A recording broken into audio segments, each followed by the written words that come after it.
முடி பற்றி தெரிஞ்சிக்கக்கூடிய முக்கியமான விஷயம் என்ன அப்படின்னு வந்து பார்த்திங்கன்னா ஹேர் சைக்கிள் அல்லது ஹேர் க்ரோத் சைக்கிள் அப்படின்னு சொல்லுவோம். அப்படின்னா என்னங்க, அதாவது முக்கியமாக நம்ம தலைமுடி வந்து பார்ப்போம். அந்த தலைமுடியில் வந்து பார்த்திங்கன்னா நம்ம முடி வந்து ஒரு 4 ஸ்டேஜில் இருக்குது அப்படின்னு சொல்லுவோம்.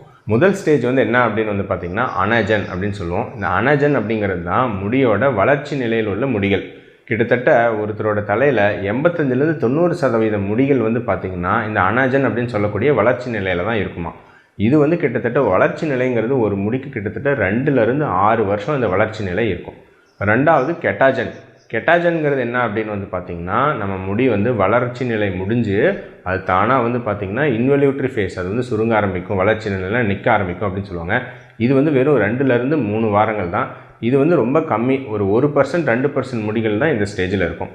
அடுத்தது மூணாவது முக்கியமானது டீலோஜன். இந்த டீலோஜன் அப்படிங்கிறது தான் வந்து பார்த்திங்கன்னா நம்ம முடி வந்து உதிர்தலுக்கு ரெடி ஆகுங்க. ஸோ அதுக்கப்புறம்